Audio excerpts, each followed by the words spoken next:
Hello बच्चों, स्वागत है आपका आपके अपने चैनल ब्राइट ऑफ क्लासेज में। आज के इस वीडियो में हम विज्ञान का जो मॉडल पेपर नंबर 4 है इसको हल करेंगे। और इससे पहले मॉडल पेपर 1, 2, 3 भी हल किए हुए हैं। अगर आपने नहीं देखे हैं तो उसका लिंक मैं डिस्क्रिप्शन बॉक्स में डाल दूंगा, उस पर क्लिक करके आप उसको देख सकते हैं। आइए शुरुआत करते हैं।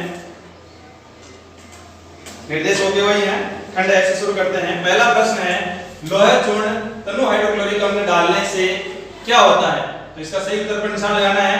तो इसका ए सही है कि हाइड्रोजन गैस और आयरन क्लोराइड बनता है। दूसरा है, कोई विलयन लाल लिटमस को नीला कर देता है, जिसका पीएच संभवतः क्या होगा? तो लाल लिटमस को नीला कौन करते हैं? क्षार करते हैं और क्षार की पीएच 7 से ज्यादा होती है। तो इसमें 7 से ज्यादा एक ही है, 10, तो सही उत्तर हो जाएगा 10। चौथा प्रश्न है, लोहे के फ्राइंग पैन को जंग से बचाने के लिए निम्न में से कौन सी विधि उपयुक्त है? पहला है ग्रीस लगाना। ग्रीस लगाएंगे तो फ्राइंग पैन में खाना कैसे बनाएंगे? खाने में भी ग्रीस आ जाएगा। पेंट लगाएंगे, पेंट जल जाएगा। जिंक की परत चढ़ाकर, तो ये सही है, हम जिंक की परत चढ़ा करके उसको जंग से बचा सकते हैं। हाँ, अगला प्रश्न है, एथेन का आणविक सूत्र C2H6 है, इसमें कितने सहसंयोजक बंध है? तो हम बना करके देख लेते हैं। देखो, एथेन की जो आणविक संरचना होती है वो इस प्रकार से होती है। तो इसके अंदर हम देख सकते हैं 1, 2, 3, 4, 5, 6 और 7 सहसंयोजक बंध है। तो इसका सही उत्तर हो जाएगा बी, 7। अगला प्रश्न है, आवर्त सारणी में बाईं से दाईं ओर जाने पर प्रवृत्तियों के बारे में कौन सा कथन असत्य है? असत्य पूछ रहा है। तो पहला है, तत्वों की धात्विक प्रकृति घटती है, बिल्कुल घटती है, ये तो सत्य है। फिर कह रहा है, संयोजकता इलेक्ट्रॉनों की संख्या बढ़ जाती है, तो बढ़ती है, ये भी सही है। तीसरा है, परमाणु आसानी से इलेक्ट्रॉन का त्याग करते हैं, ये चीज गलत है। परमाणु आसानी से इलेक्ट्रॉनों का त्याग नहीं करते हैं, इसमें हो जाएगा उत्तर सी। अगला प्रश्न है, मनुष्य में वृक्क एक तंत्र का भाग है जो संबंधित है। तो जो वृक्क है वो उत्सर्जन तंत्र से संबंधित है, तो इसका उत्तर हो जाएगा सी।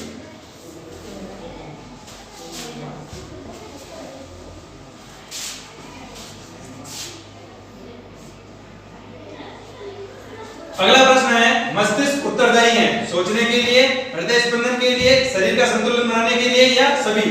तो हृदय सबके लिए जिम्मेदार होता है, सबके लिए उत्तरदायी होता है, तो इसमें उत्तर हो जाएगा उपरोक्त सभी। वैसे ही अगला प्रश्न है, पराग कोश में होते हैं बाह्य दल, सबको पता है फूल के बाहर जो ग्रीन कलर की पत्तियां होती है वो बाह्य दल होते हैं। अंडाशय, ये स्त्रीकेसर का भाग है। अंडक, ये भी स्त्रीकेसर का भाग है। तो सिर्फ बचा परागकण, यानी परागकोश के अंदर होते हैं परागकण। अगला प्रश्न है, प्रश्न संख्या 9, समजातनों का उदाहरण है। समजातन जिनकी उत्पत्ति समान होती है और कार्य अलग अलग होते हैं वो समजातन होते हैं। जैसे कि हमारा हाथ और कुत्ते का गर्भपात, इनकी जो बनावट है वो सेम है, काम अलग अलग करते हैं। हमारे दांत और हाथी के दांत उत्पत्ति समान है, काम अलग अलग है। आलू एवं घास की ऊपरी पूछतारी, ये इनकी उत्पत्ति समान है लेकिन कार्य अलग अलग है। इसमें उत्तर हो जाएगा डी, उपरोक्त सभी। अगला प्रश्न है, सामान्य दृष्टि के वयस्क के लिए सुस्पष्ट दर्शन की अधिकतम दूरी होती है लगभग 25 सेंटीमीटर होती है, तो इसका उत्तर सही हो जाएगा सी। वैसे अगला प्रश्न है, निम्न में से और पर्यावरण मित्र व्यवहार कहलाते हैं? देखो, पहला है, बाजार जाते समय सामान के लिए कपड़े का थैला ले जाना, ये पर्यावरण मित्र व्यवहार है। कार्य समाप्त हो जाने पर लाइट यानी कि बल्ब तथा पंखे का स्विच बंद कर देना, ये भी पर्यावरण मित्र व्यवहार है। और तीसरा है, मां द्वारा स्कूटर से विद्यालय छोड़ने के बजाय तुम्हारा विद्यालय तक पैदल जाना, ये भी पर्यावरण मित्र है। तो इसका मतलब सारे हो जाएंगे, तो उत्तर सही हो जाएगा उपरोक्त सभी, यानी कि डी। अगला प्रश्न है, निम्नलिखित में से कौन जैव मात्रा ऊर्जा स्रोत का उदाहरण नहीं है? देखो, लकड़ी जैव मात्रा का उदाहरण है, गोबर गैस है, कोयला भी है, लकड़ी से प्राप्त होता है। केवल एक नाभिकीय ऊर्जा है जो हमें पेड़ पौधों या जीव जंतुओं से प्राप्त नहीं होते, तो ये जैव मात्रा का ऊर्जा का स्रोत नहीं है। तो इसका उत्तर हो जाएगा सी। अब दूसरा प्रश्न है, रिक्त स्थानों की पूर्ति करनी है। पहला है, इसमें किसी विद्युत धारा के सतत तथा बंद पथ को विद्युत परिपथ कहते हैं। क्या कहते हैं? विद्युत परिपथ कहते हैं। अगला है, विद्युत मोटर विद्युत ऊर्जा को यांत्रिक ऊर्जा में बदलती है या परिवर्तित करती है। इसका अगला है जैव गैस बनाने के लिए मिश्रण टंकी में गोबर तथा जल के गाढ़े घोल को क्या कहते हैं, यानी कि जो अपना गोबर गैस बनाने वाला संयंत्र है उसके जो अंदर टंकी एक होती है जिसके अंदर मिश्रण बनाते हैं, गोबर और जल का गाढ़ा घोल बनाते हैं, उसको कर्दम कहते हैं, कर्दम या स्लरी भी कहते हैं, दोनों लिख सकते हो आप। अगला है इसका एक स्थलीय पारितंत्र में हरे पौधे की पत्तियों द्वारा प्राप्त होने वाली सौर ऊर्जा का लगभग 1% भाग खाद्य ऊर्जा में परिवर्तित करते हैं। पांचवा है मानव के एक नेत्र का क्षैतिज दृष्टि क्षेत्र लगभग होता है 150 डिग्री और दोनों नेत्रों का अगर पूछे तो 180 डिग्री होता है, एक नेत्र का 150 डिग्री होता है। छठा है स्त्रियों में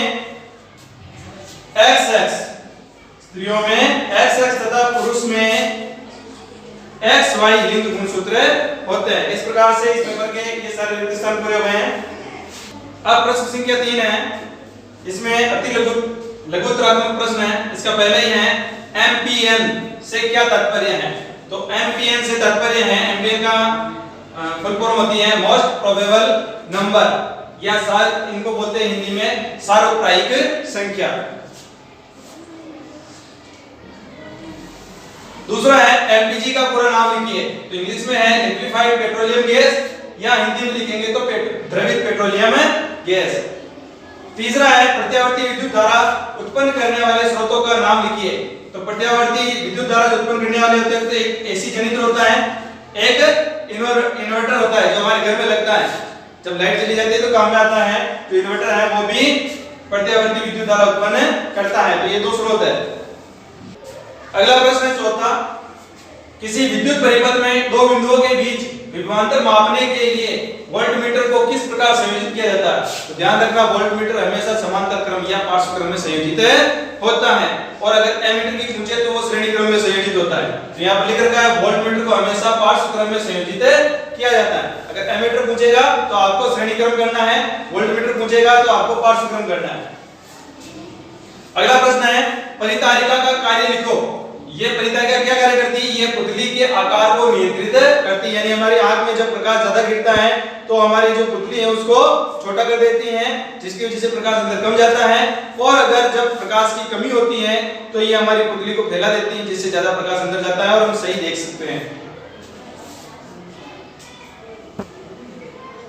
अगला प्रश्न है एक गोलीय दर्पण की वक्रता त्रिज्या 20 सेंटीमीटर है, इसकी फोकस दूरी क्या होगी। वक्रता त्रिज्या 20 सेंटीमीटर है तो फोकस दूरी का सूत्र होता है F बराबर R बटा 2। ये आपको पक्का याद रखना है, फोकस दूरी का सूत्र होता है R बटा 2। तो R की जगह हम 20 रखेंगे तो 20 बटा 2 का भाग लगाएंगे 10 बार जाएगा, यानी कि जो फोकस दूरी हो जाएगी वो हो जाएगी 10 सेंटीमीटर। अगला प्रश्न है मेंडल ने अपने प्रयोगों के लिए किस पौधे को चुना, तो मेंडल ने अपने प्रयोगों के लिए मटर के पौधे को चुना था। अगला प्रश्न है भ्रूण अपना भोजन किस प्रकार प्राप्त करता है, तो भ्रूण अपना भोजन अपरा या प्लेसेंटा से अपना भोजन प्राप्त करता है। इसका उल्टा भी आ सकता है, भोजन की जगह ये भी हो सकता है कि भ्रूण अपने अपशिष्ट का निपटान कैसे करता है, तो अपने अपशिष्ट का निपटान भी वो प्लेसेंटा के द्वारा ही करता है।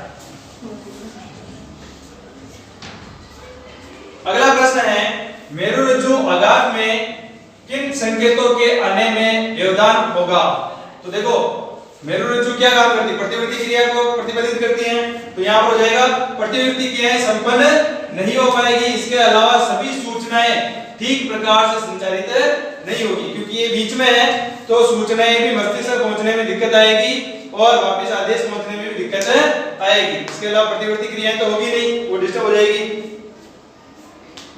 इसके बाद 10वां प्रश्न है उच्च संगठित पादप में वहन तंत्र के घटक क्या हैं। उच्च संगठित जो पादप है उनमें वहन तंत्र के दो घटक है, जाइलम और दूसरा है फ्लोएम ऊतक, जाइलम ऊतक और फ्लोएम ऊतक। अगला प्रश्न है इलेक्ट्रॉनिक विन्यास 282 वाले तत्व का नाम बताइए। देखो 2 + 8 + 2 कितने होते हैं, 10 2 12। 12 नंबर पे कौन सा तत्व आता है? मैग्नीशियम। तो इसका उत्तर हो जाएगा मैग्नीशियम। अगला प्रश्न है सामान्य अल्कोहल को किस नाम से जाना जाता है? तो सामान्य अल्कोहल को एथेनॉल के नाम से जाना जाता है। अगर आपको इसको फॉर्मूला भी पूछ ले तो आपको लिखना है C2H5OH। यही सामान्य अल्कोहल है और यही एथेनॉल है और यही स्पिरिट है। इसको भी स्पिरिट भी बोलते हैं। अब देख लेते हैं खंड ब। खंड ब में लघुत्रात्मक प्रश्न है। तो 4 नंबर से स्टार्ट है। प्रश्न संख्या 4 है कि मानव आंख में दृष्टि दोष क्या है, ये कितने प्रकार के होते हैं? तो इसका उत्तर यहाँ पर लिख रखा है स्वस्थ नेत्र, यानी कि जब हम साफ तरीके से नहीं देख पाते हैं, चाहे पास में से हो चाहे दूर से हो, तो हमारे नेत्र स्वस्थ नहीं है, यानी कि नेत्र में कोई न कोई दोष है। तो यहाँ पर लिख रखा है स्वस्थ नेत्र द्वारा अनंत पर रखी वस्तुओं से लेकर स्पष्ट दृष्टि की न्यूनतम दूरी अर्थात 25 सेंटीमीटर तक रखी हुई वस्तुओं को स्पष्ट रूप से देखा जा सकता है। कई कारणों से नेत्र बहुत दूर स्थित या निकट स्थित वस्तुओं का स्पष्ट प्रतिबिंब रेटिना पर बनाने की क्षमता खो देता है। ऐसी कमी दृष्टि दोष कहलाती है। ऐसी कमी क्या कहलाती है? दृष्टि दोष कहलाती है। अब दृष्टि दोष भी अलग-अलग प्रकार के हैं। अपनी बुक के अंदर 3 प्रकार के दृष्टि दोष दे रखे हैं। पहला है निकट दृष्टि दोष, ध्यान रख लेना। अगर आपको सही पता नहीं पड़ता है तो ये ध्यान रखना, निकट दृष्टि दोष यानी कि निकट की दृष्टि तो सही है लेकिन दूर की दृष्टि में दोष है, यानी कि निकट दृष्टि दोष में दूर की वस्तुएं साफ दिखाई नहीं देती हैं।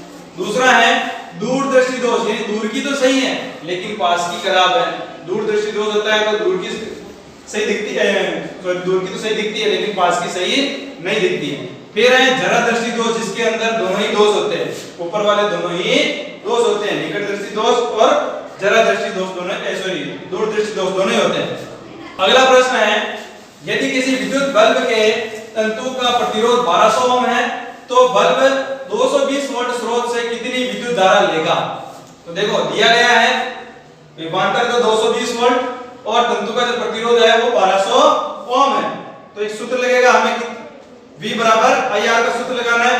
तो I अगर इधर लाएंगे, R को इधर लाएंगे तो I का सूत्र क्या बन जाएगा? V बटा R बन जाएगा। V का मान रखना 220 और R का मान रखना 1200 ओम। अगर इसका भाग लगाएंगे तो हमें उत्तर प्राप्त हो जाएगा 0.19 एम्पियर, यानी कि वो बल्ब 0.19 एम्पियर विद्युत धारा लेगा। अब अगला प्रश्न है छठा, विद्युत धारा के चुंबकीय प्रभाव से संबंधित दक्षिण हस्त अंगुष्ठ नियम लिखें। तो दक्षिण हस्त अंगुष्ठ नियम है, दक्षिण हस्त अंगुष्ठ नियम के अनुसार यदि हम किसी विद्युत धारा वाली चालक को इस प्रकार पकड़े कि हमारा अंगूठा विद्युत धारा की दिशा की ओर संकेत करता है तो हमारी अंगुलियां चालक के चारों ओर चुंबकीय क्षेत्र की क्षेत्र रेखाओं की दिशा में लिपटी होंगी। यानी कि मान लो ये कोई विद्युत धारा वाली चालक तार है जिसको अगर हम इस प्रकार से पकड़े अपने दाएं हाथ से कि ये जो अंगूठा है ये विद्युत धारा की दिशा की ओर संकेत करता है, तो हमारी जो अंगुलियां हैं ये इस तार के चारों तरफ जो चुंबकीय क्षेत्र उत्पन्न हो रहा है उसकी क्षेत्र रेखाओं की दिशा में लिपटी होंगी। इसे कहते हैं दक्षिण हस्त अंगुष्ठ नियम। अगला प्रश्न है तन्यता किसे कहते हैं? तो धातुएं जो होती है ना उनको खींचकर उनके पतले पतले तार बनाए जा सकते हैं, इस गुणधर्म को तन्यता कहते हैं। यहाँ पर लिख रखा है धातुओं को खींचने पर ये पतले तार में परिवर्तित हो जाते हैं। धातुओं के इस गुणधर्म को तन्यता कहते हैं और सोना सबसे अधिक तन्य धातु है। सोना जो है वो सबसे ज्यादा तन्य धातु है। अगर सोने के 1 ग्राम को अगर हम खींचेंगे तो उससे लगभग 2 किलोमीटर लंबा तार बन सकता है।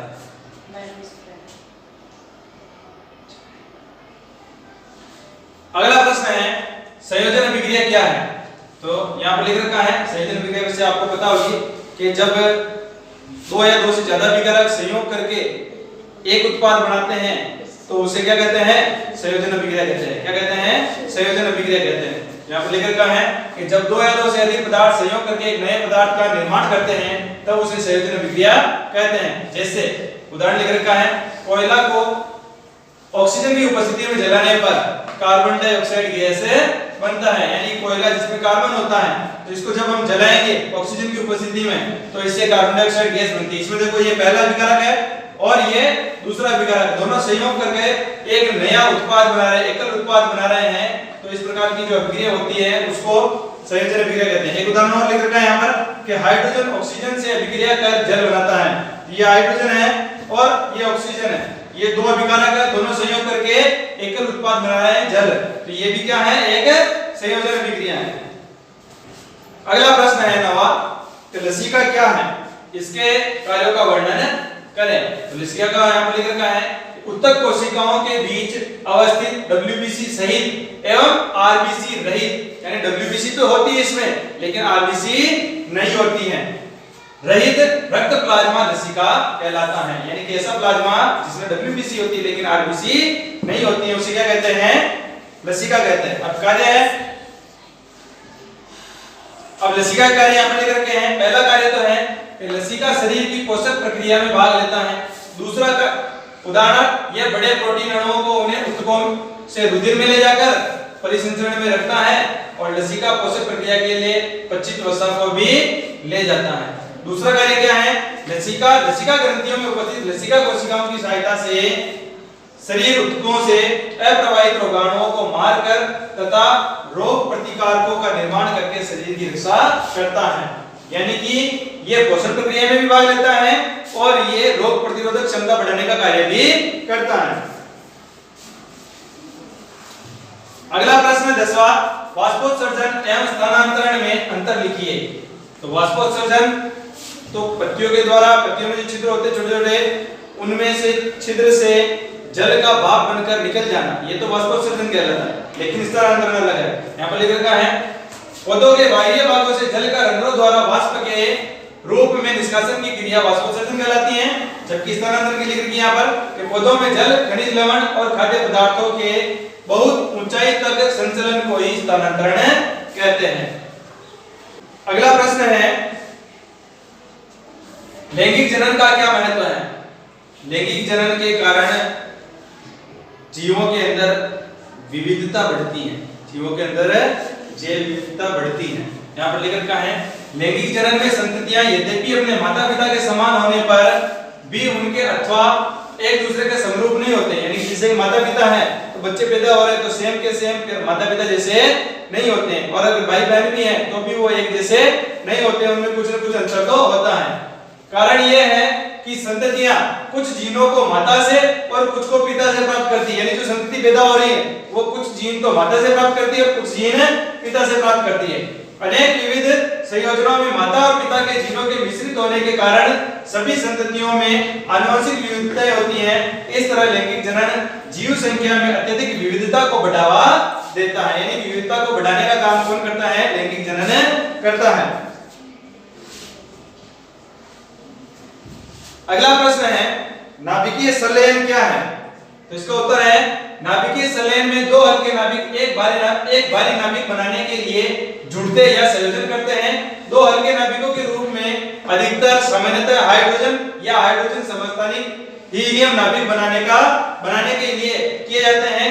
यह अभिक्रिया निम्न प्रकार होती है। यानी कि संलयन अभिक्रिया में, विखंडन अभिक्रिया में तो एक नाभिक दो या दो से अधिक नाभिकों में टूटता है, लेकिन संलयन अभिक्रिया में इसका उल्टा होता है। इसमें दो हल्के नाभिक जुड़ करके एक भारी नाभिक बनाते हैं। जैसे कि आप उदाहरण देकर देखो, ये दो हाइड्रोजन के जो नाभिक हैं ये संयोग करके एक हीलियम का नाभिक बनाते हैं, प्लस एक न्यूट्रॉन अलग हो जाता है। तो इस प्रकार की जो अभिक्रिया है इसको कहते हैं संलयन अभिक्रिया। और ये अभिक्रिया होती है अपने सूर्य पर।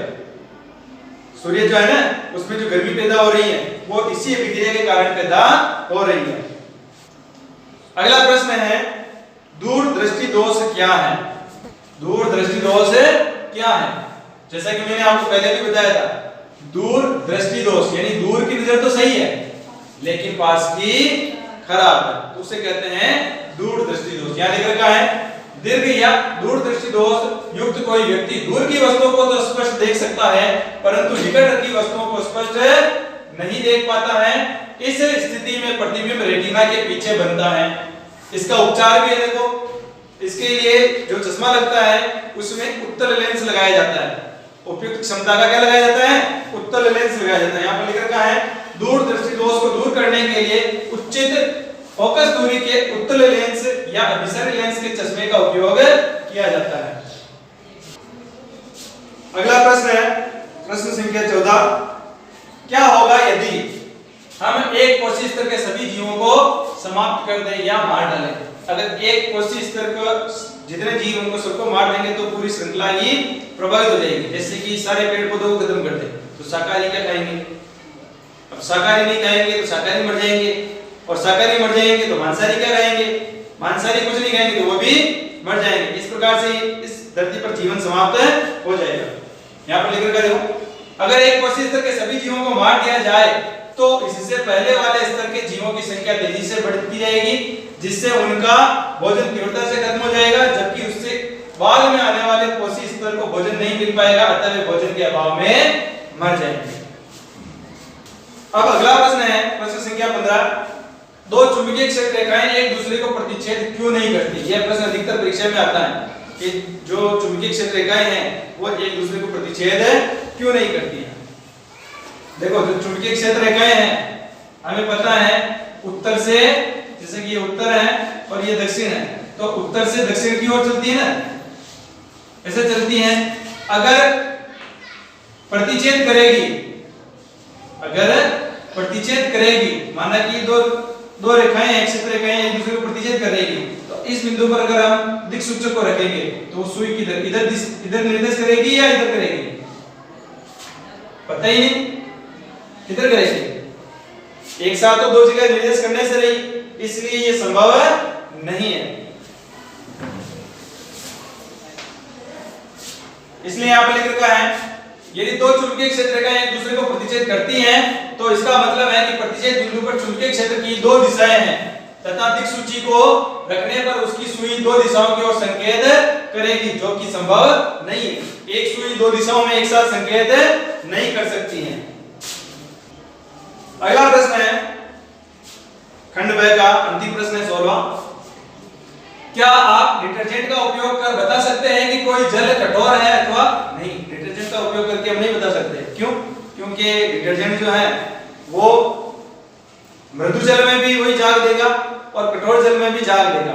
साफ सफाई मृदु जल में भी करेगा और कठोर जल में भी करेगा, इसलिए हमें पता ही नहीं पड़ेगा कि मृदु जल है या कठोर जल है। इसका अंतर हम डिटर्जेंट से नहीं कर सकते। साबुन से जरूर कर सकते हैं, क्योंकि मृदु जल में साबुन सही लगती है और कठोर जल में साबुन फट जाती है। तो यहाँ पर लिखा है डिटर्जेंट कठोर तथा मृदु जल दोनों के साथ झाग बनाता है, अतः हम डिटर्जेंट का उपयोग कर नहीं बता सकते हैं कि कोई जल कठोर है या नहीं है। साबुन का पूछे तो हम बता सकते हैं, डिटर्जेंट का पूछे तो नहीं बता सकते हैं।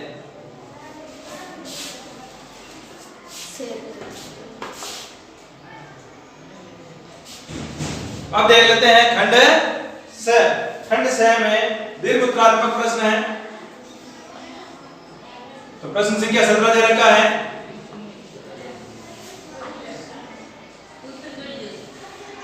नहीं अपन लिखा ना, चोंच खाली छोड़ दी।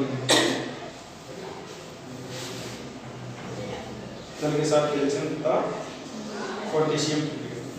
हाँ, प्रश्न संख्या 17 है कि इन अभिक्रियाओं के लिए समीकरण लिखिए। पहले क्या है देखो, भाप के साथ आयरन। पहला है भाप यानी कि H2O प्लस आयरन यानी कि Fe। आयरन जब इस भाप के साथ अभिक्रिया करेगा तो क्या बनाएगा? Fe3O4 प्लस हाइड्रोजन गैस मुक्त हो जाएगी। एक तो ये हो गई।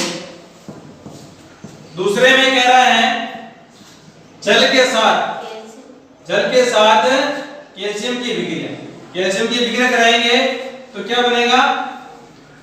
CaOH और डिवाइस बन जाएगी, कैल्शियम हाइड्रोक्साइड बन जाएगा। आगे पूछ रहा है कि जल के साथ पोटेशियम की अभिक्रिया, तो पोटेशियम जब अभिक्रिया करेगा जल के साथ तो ये KOH बनाएगा, पोटेशियम हाइड्रोक्साइड KOH बनाएगा प्लस हाइड्रोजन गैस मुक्त हो जाएगी। तो इस प्रकार से ये तीनों अभिक्रिया हो जाएगी। जल के साथ आयरन अभिक्रिया करेगा तो आयरन ऑक्साइड बनेगा और हाइड्रोजन गैस मुक्त होगी। वैसे ही जल के साथ कैल्शियम अभिक्रिया करेगा तो कैल्शियम हाइड्रोक्साइड बनेगा, और अगर जल के साथ प्लस हाइड्रोजन गैस और जल के साथ पोटेशियम अभिक्रिया करेगा तो पोटेशियम हाइड्रोक्साइड बनेगा और हाइड्रोजन गैस मुक्त हो जाएगी। अब है प्रश्न संख्या 18, श्वसन को ऊष्मक्षेपी अभिक्रिया क्यों कहते हैं? वर्णन कीजिए। ऊष्मक्षेपी अभिक्रिया में क्या होता है? उष्माक्षेपीय विक्रिया में ऊर्जा का उत्पादन होता है, यानी जो भी विक्रिया होती है उसमें ऊर्जा का उत्पादन होता है। तो हमारी जो श्वसन प्रक्रिया है उसमें भी जो ग्लूकोज होता है उसका विखंडन होता है और साथ में ऊर्जा मुक्त होती है, जिससे हम अपने शरीर के सभी क्रियाकलाप करते हैं। तो यहाँ पर लिख रखा है, तो वो भी क्या है, उष्माक्षेपीय विक्रिया हो गई। कि श्वसन की क्रिया में हमारे शरीर की कोशिकाओं में ग्लूकोज का दहन होता है जिसमें ऊर्जा निकलती है, इसी ऊर्जा से हम अपने दैनिक कार्य करते हैं। अतः श्वसन एक उष्माक्षेपीय विक्रिया है। रासायनिक समीकरण इस प्रकार से, ये ग्लूकोज है C6H12O6 प्लस ये ऑक्सीजन है यानी 6O2, इसके साथ अभिक्रिया करके इस ग्लूकोज का विखंडन होता है। किस किस में होता है, कार्बन डाइऑक्साइड बनती है, जल बनता है और ऊर्जा मुक्त होती है, और इसी ऊर्जा से हम अपने दैनिक क्रियाकलाप करते हैं। तो ऊर्जा मुक्त हो रही है, इसलिए क्या है, एक उष्माक्षेपीय विक्रिया है। अब अगला प्रश्न है, प्रश्न संख्या 19। एक ग्वाला ताजे दूध में थोड़ा बेकिंग सोडा मिलाता है। बेकिंग सोडा मिलाने से क्या होता है, जो दूध की पीएच है ना थोड़ी सी बढ़ जाती है, दूध की पीएच बढ़ जाती है। दूध की पीएच बढ़ने से क्या होगा, दूध लंबे समय तक खराब नहीं होगा। दूध खराब कब होता है, जब उसकी पीएच धीरे धीरे कम हो जाती है और दूध बढ़ जाता है। इसलिए उसकी पीएच बढ़ाने के लिए उसमें बेकिंग सोडा मिलाता है। यहाँ पर लिख रखा है बेकिंग सोडा मिलाता है। ए में पूछ रहा ताजा दूध के पीएच के मान को 6 से बदलकर थोड़ा क्षारीय क्यों बना देता है, ताकि दूध खराब नहीं हो जल्दी से। यहाँ पर लिख रखा है कि बेकिंग सोडा क्षारीय होता है, इसलिए बेकिंग सोडा मिलाने पर ताजे दूध का पीएच का मान 6 से थोड़ा क्षारकता की तरफ हो जाता है। अतः दूध दही में परिवर्तित नहीं होता है, दूध खराब नहीं होता है। बी में ये पूछ रहा है इस दूध को दही बनने में अधिक समय क्यों लगता है। अब जब पीएच बढ़कर क्षारकीय हो जाएगी तो दही बनने में भी ज्यादा समय लगेगा। यहाँ पर लिख रखा है बेकिंग सोडा मिलाने पर दूध का पीएच मान क्षारकता की ओर बढ़ जाता है, इसलिए पीएच को कम होने में थोड़ा अधिक समय लगता है। अतः दूध से दही बनने में अधिक समय लगता है।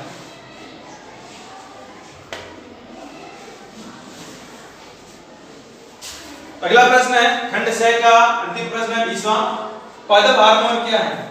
जिस प्रकार से मानव शरीर में हार्मोन होते हैं वैसे ही पादपों के अंदर भी हार्मोन होते हैं। यहाँ पर लिख रखा है वे रासायनिक पदार्थ जो पौधों के शरीर में पाए जाते हैं तथा संपूर्ण पादप क्रियाओं पर नियंत्रण करते हैं पादप हार्मोन कहलाते हैं। इसका उदाहरण है ऑक्सिन, जिबरेलिन तथा साइटोकाइनिन। ये मुख्य पादप हार्मोन है, याद रख लेना, ऑक्सिन, जिबरेलिन तथा साइटोकाइनिन ये मुख्य पादप हार्मोन है। हाँ, अगला प्रश्न है तो खंड 2 है जिसके अंदर निबंधात्मक प्रश्न आएंगे। 21वां प्रश्न आएगा, इसके दो पार्ट कर रखे हैं ए और बी। पहले में कह रहा है एक तंत्रिका कोशिका या न्यूरॉन की संरचना बनाइए। तो ये इस प्रकार से आपको संरचना बनानी है।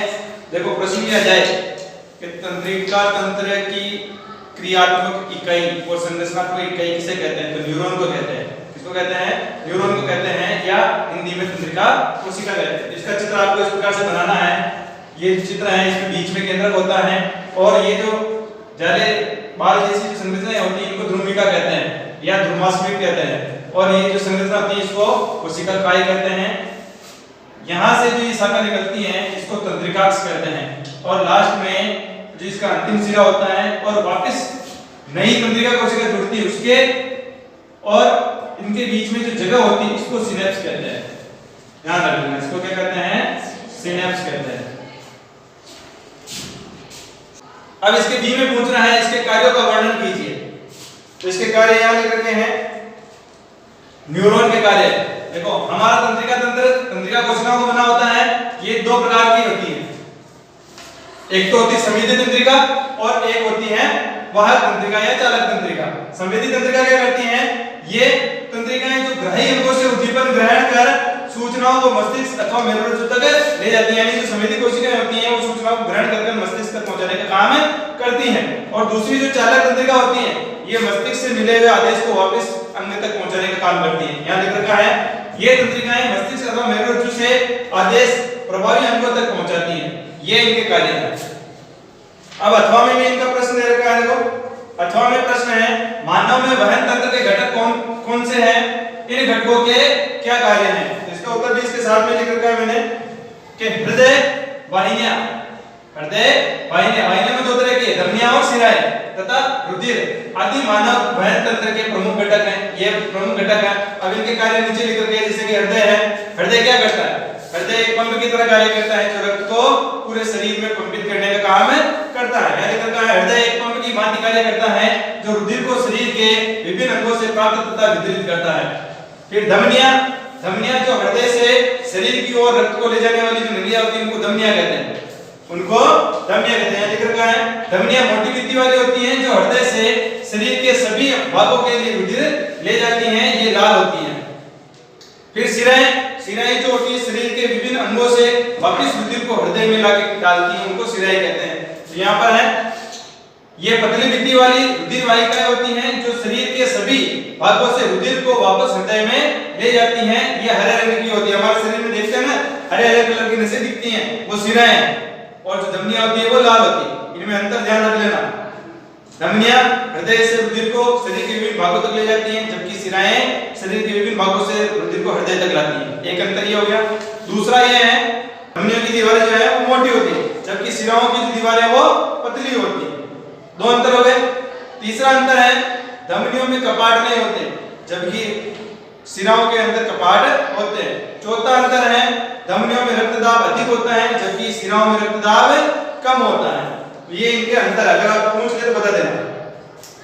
अगला है रुधिर।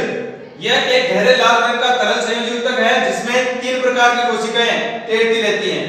भोजन, जल, ऑक्सीजन, कार्बन डाइऑक्साइड तथा अन्य वर्ज्य पदार्थों के साथ साथ हार्मोन भी इसी के माध्यम से शरीर के विभिन्न भागों में वितरित होते हैं। यानी कि शरीर के विभिन्न भागों से वर्ज्य पदार्थों को लाना और अपने पाचन तंत्र से विभिन्न भागों तक जो अपने काम की जो चीजें हैं उनको पहुंचाने का काम करना, कुल मिलाकर परिवहन का जो काम करता है वो करता है रक्त।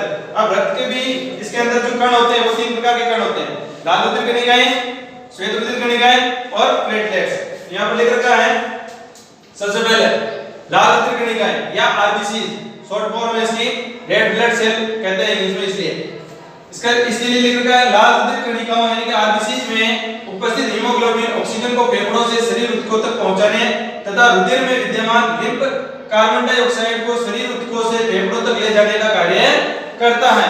यानी कि अगर आपको पूछ ले कि रक्त का रंग लाल क्यों होता है, तो रक्त में जो लाल रक्त कणिकाएं होती हैं उन लाल रक्त कणिकाओं पर हीमोग्लोबिन होता है, हीमोग्लोबिन। इसके कारण हमारा जो रक्त है वो लाल कलर का होता है और ऑक्सीजन के वहन का काम यही हीमोग्लोबिन करता है। दूसरी है श्वेत रुधिर कणिकाएं या WBC, इंग्लिश में व्हाइट ब्लड सेल बोलते हैं। ये क्या काम करती है? श्वेत रुधिर कणिकाओं या WBC का कार्य शरीर में आए हुए रोगाणुओं को मारकर शरीर को स्वस्थ बनाए रखना है। यानी कि ये एक तरह से हमारे शरीर की सेना है जो शरीर में जो भी रोगाणु प्रवेश करते हैं उनको ये मारने का काम करती है। तीसरी है रुधिर प्लेटलेट्स या थ्रोम्बोसाइट्स भी बोलते हैं इनको। ये क्या काम करती हैं? ये हमारे शरीर में जब भी चोट लग जाती है तो वहां पर रक्त का थक्का बनाने का काम करती हैं। इसलिए लिखा है ये कणिकाएं शरीर के किसी भाग में चोट लग जाने या घाव हो जाने पर वहां रक्त का थक्का बनाने में सहायता करती हैं। अब अगला प्रश्न है प्रश्न संख्या 22। निम्न पदों का वर्णन कीजिए तथा एक एक उदाहरण लिखिए। अब पद दे रखे हैं उपचयन, अपचयन, संचरण और विकृतग्रंथिता। ये अपने रसायन विज्ञान से संबंधित है। उपचयन किसे कहते हैं? उपचयन ऑक्सीजन का जुड़ना या हाइड्रोजन का ह्रास, उसे कहते हैं उपचयन। उपचयन अभिक्रिया होती है ना, वह रासायनिक अभिक्रिया जिसमें ऑक्सीजन का योग हो यानी कि जुड़ना योग हो उसे उपचयन अभिक्रिया कहते हैं। इसका उदाहरण यहाँ पे लिख रखा है 2Mg + O2 converted into 2MgO। यानी कि जो ये मैग्नीशियम है इसमें ऑक्सीजन का योग हो गया है और ये क्या बन गया? MgO। तो यहाँ पर मैग्नीशियम का आप कह सकते हैं कि मैग्नीशियम का उपचयन हो गया है। क्या हो गया है? मैग्नीशियम का उपचयन हो गया। वैसे ही यहाँ पर C + O2 converted into CO2, यहाँ पर भी कार्बन के अंदर ऑक्सीजन जुड़ गया है तो इसे भी हम कह सकते हैं कि यहाँ पर कार्बन का उपचयन हो गया। क्या हो गया है? कार्बन का उपचयन हो गया है। तो ऑक्सीजन का जुड़ना क्या कहलाता है? उपचयन कहलाता है।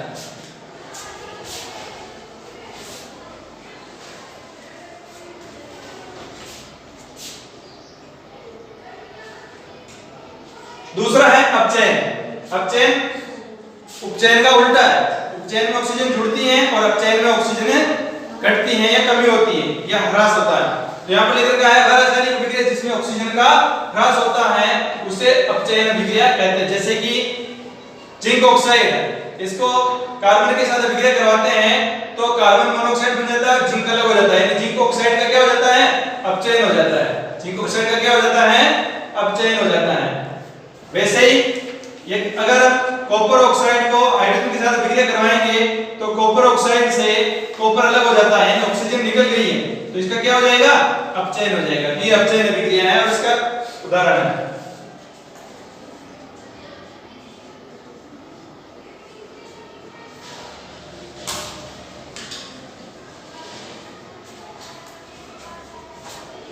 तीसरा टॉपिक था संसारण।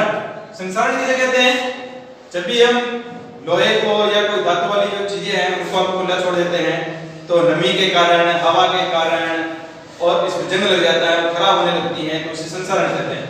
तो यहाँ पर लिखा गया है जब किसी धातु को वायुमंडल में खुला छोड़ दिया जाता है तो वह वायु, नमी, प्रदूषकों आदि से क्रिया करके संसारित हो जाती हैं, इसी को संसारण कहते हैं। इसका उदाहरण है लोहे में जंग लगना। अगला है विकृत गंधिता। अपनी जितनी भी तेल वाली या घी वाली जो चीजें हैं अगर उनको हम खुला रखते हैं और लंबे समय तक रखते हैं तो उनमें भी क्या होता है, उनका ऑक्सीकरण हो जाता है और ऑक्सीकरण होने के कारण उनकी गंध में परिवर्तन हो जाता है, बदबू आने लगती है, उसको कहते हैं विकृत गंधिता। यहाँ पर लिखा गया है तेल तथा वसायुक्त खाद्य पदार्थों को खुला रखने के कुछ समय के बाद ऑक्सीकरण हो जाता है तथा उसकी गंध तथा स्वाद में परिवर्तन हो जाता है, इसी क्रिया को विकृत गंधिता कहते हैं। इसका उदाहरण है वसायुक्त खाद्य पदार्थों का खराब होना। अब अथवा में भी इसका प्रश्न है, इसके भी दो पार्ट कर रखे हैं।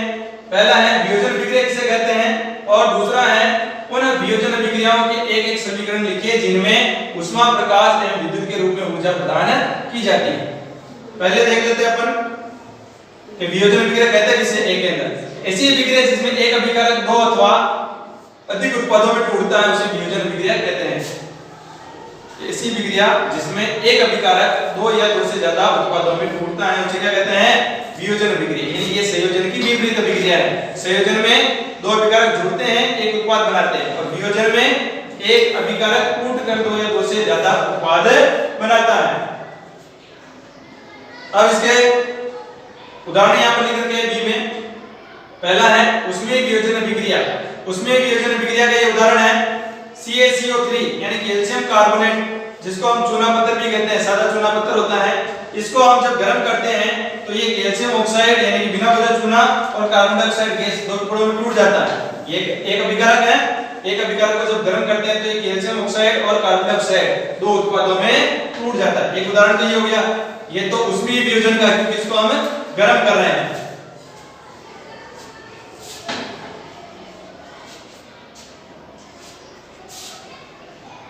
इसके बाद देखते हैं प्रकाशीय वियोजन। प्रकाशीय वियोजन में इसका उदाहरण है 2AgCl in presence of sunlight यानी सूर्य के प्रकाश की उपस्थिति में कन्वर्टेड इनटू 2Ag + Cl2।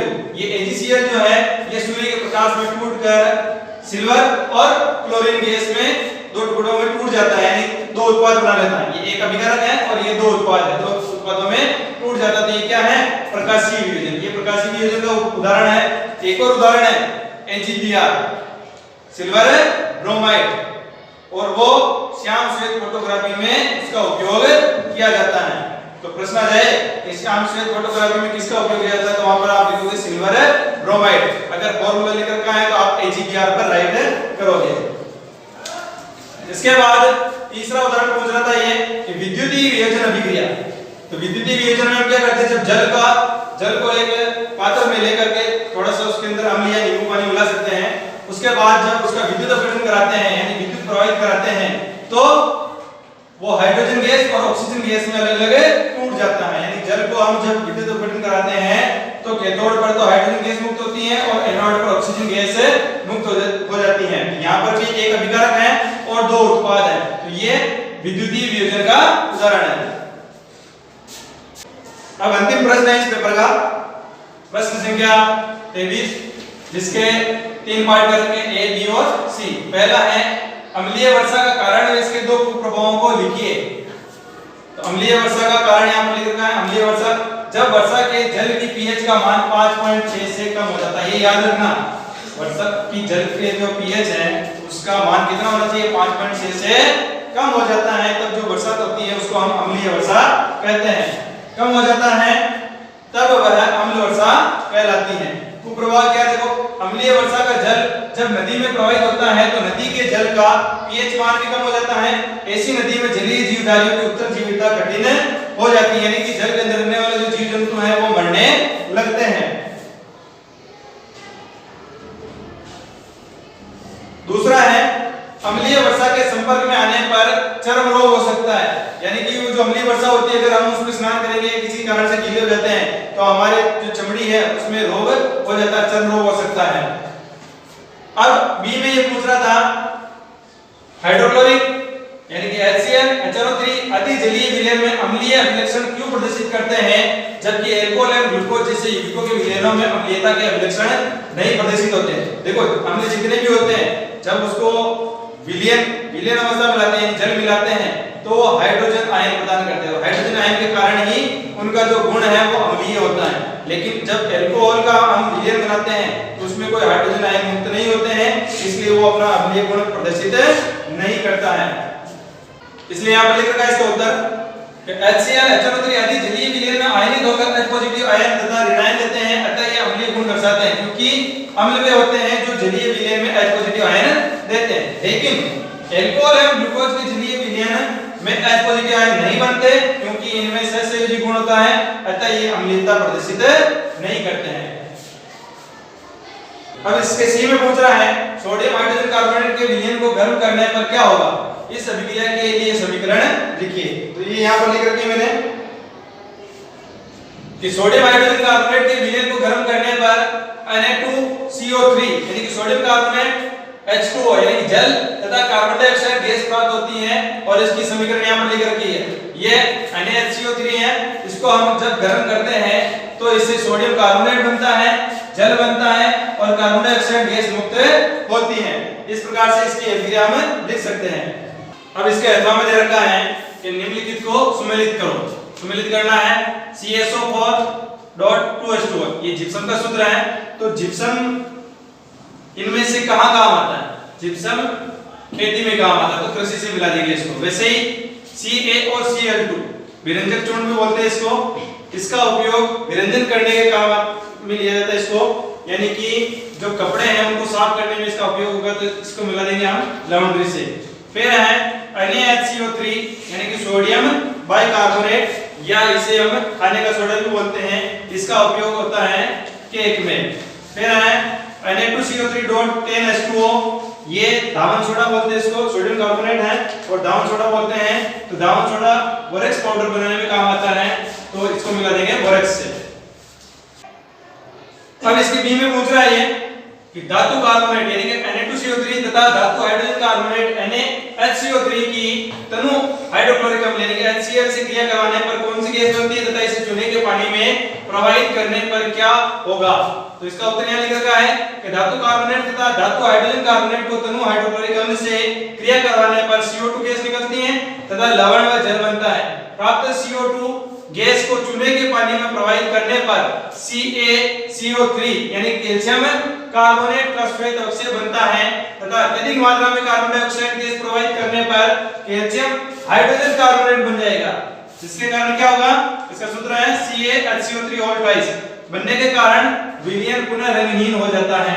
यानी कि जब कार्बन डाइऑक्साइड गैस प्रवाहित कराएंगे तो कैल्शियम कार्बोनेट बनने के कारण तो उसका रंग जो है दूधिया हो जाएगा या श्वेत अवक्षय बनेगा, दूधिया जैसे दिखेगा। और ज्यादा कार्बन डाइऑक्साइड प्रवाहित कराएंगे तो उससे फिर बाद में कैल्शियम हाइपोकार्बोनेट या कैल्शियम हाइड्रोजन कार्बोनेट बन जाएगा, जिसकी वजह से वो जो दूधिया कलर है वो गायब हो जाएगा और जो विलयन है वो वापस पुनः क्या हो जाएगा, रंगहीन हो जाएगा। क्या हो जाएगा, रंगहीन हो जाएगा। इस प्रकार से हमारा ये जो मॉडल पेपर है ये पूरा हो गया है।